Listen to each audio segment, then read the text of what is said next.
ഇരുവരുടെയും മുഖത്തെ ഭാവങ്ങൾ സസൂക്ഷ്മമായി വീക്ഷിച്ചുകൊണ്ടിരുന്ന പാർവതിക്ക് എന്തെന്നില്ലാത്ത ഈർഷ്യ തോന്നി. അവർ അമർഷത്തോടെ ഉള്ളിൽ എന്തോ പിറുപിറുത്തു. ഞാൻ കുടിക്കാൻ എന്തെങ്കിലും എടുക്കാം, അവൾ പറഞ്ഞു.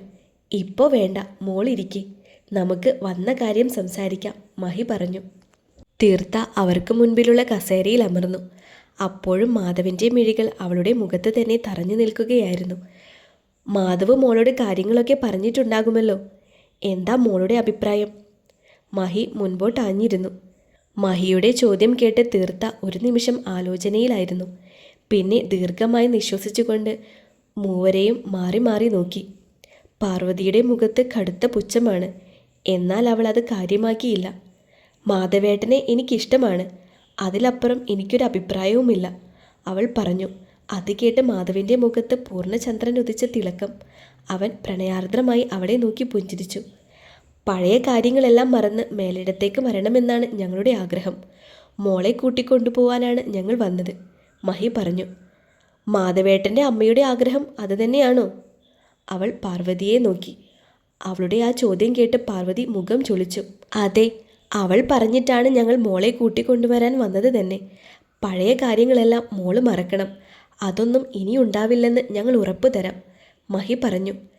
താങ്കളുടെ ഉറപ്പല്ല എനിക്കാവശ്യം, മാധവേട്ടൻ്റെ അമ്മയുടെ ഉറപ്പാണ്. കാരണം ഞാൻ ആ വീട്ടിൽ ഉണ്ടായിരുന്നപ്പോൾ എന്നെ ഏറ്റവും കൂടുതൽ വേദനിപ്പിച്ചിരിക്കുന്നത് മാധവേട്ടൻ്റെ അമ്മയാണ്. അവസാനം നടക്കാൻ പോലും കഴിയാത്ത അവസ്ഥയിൽ ഒരു പട്ടിയെപ്പോലെ എന്നെ അവിടെ നിന്നും അടിച്ചിറക്കി വിട്ടതും ഈ അമ്മയാണ്. അതുകൊണ്ട് ഈ അമ്മ തന്നെ എന്നെ തിരികെ അങ്ങോട്ട് വിളിക്കണം, എന്നാൽ മാത്രമേ ഞാൻ മേലിടത്തേക്ക് തിരികെ വരൂ. ഉള്ളിലുള്ള സകല ദേഷ്യവും അവളുടെ വാക്കുകളിലൂടെ അണപൊട്ടി പുറത്തേക്കൊഴുകി. അത്രയും പറഞ്ഞു കഴിഞ്ഞപ്പോൾ അവൾക്ക് എന്തെന്നില്ലാത്ത ആശ്വാസം തോന്നി. അവൾ പറഞ്ഞത് കേട്ട് ആകെ ദേഷ്യത്തിലിരിക്കുകയാണ് പാർവതി. അവർ രൂക്ഷമായി അവളെ നോക്കി. നീ സംസാരിക്കേ, മഹി പാർവതിയെ തോണ്ടി വിളിച്ചുകൊണ്ട് പതിയെ പറഞ്ഞു. ഇല്ല, അവർ നിഷേധാർത്ഥത്തിൽ തല വെട്ടിച്ചു. അത് കണ്ട് മഹിക്ക് വല്ലാത്ത ദേഷ്യം തോന്നി.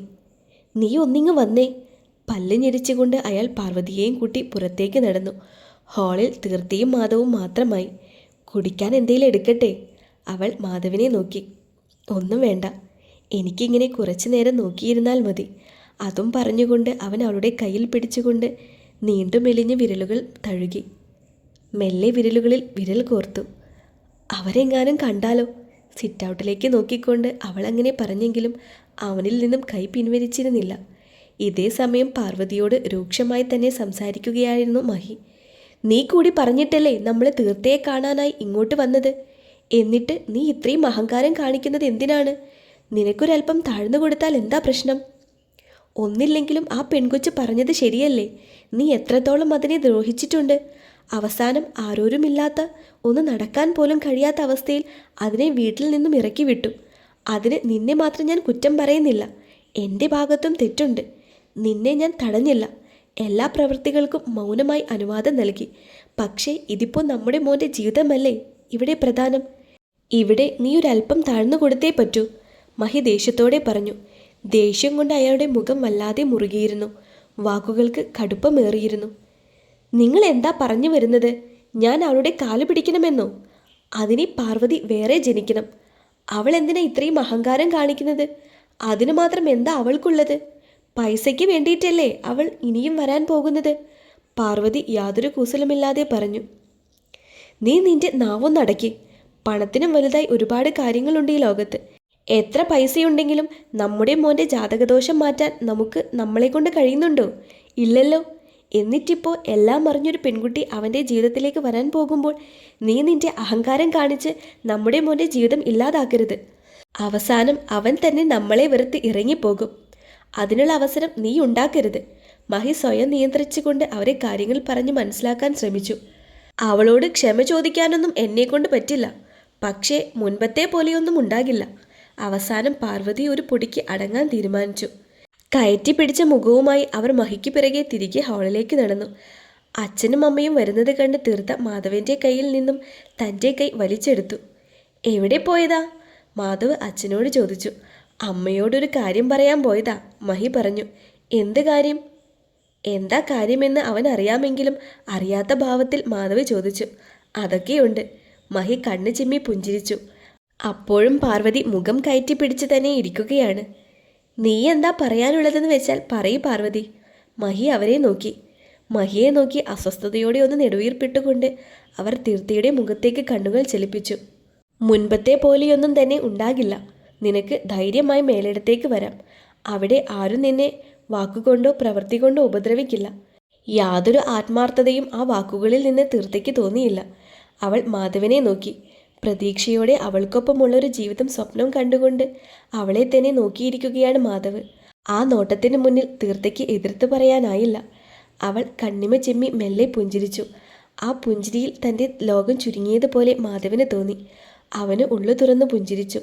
നല്ലൊരു മുഹൂർത്തം നോക്കി വേണം മോള് വീണ്ടും മേലിടത്തേക്ക് വരാനായിട്ട്, മഹി സന്തോഷത്തോടെ പറഞ്ഞു. തീർത്ത വരുമെന്നുറപ്പായതും പാർവതിയുടെ ചുടിയിൽ ക്രൂരമായ പുഞ്ചിരി വിടർന്നു. കുറച്ചു നേരം കൂടി സംസാരിച്ചിട്ടാണ് അവർ പോവാനായി എഴുന്നേറ്റത്. ഡാ, നീ വരുന്നില്ലേ?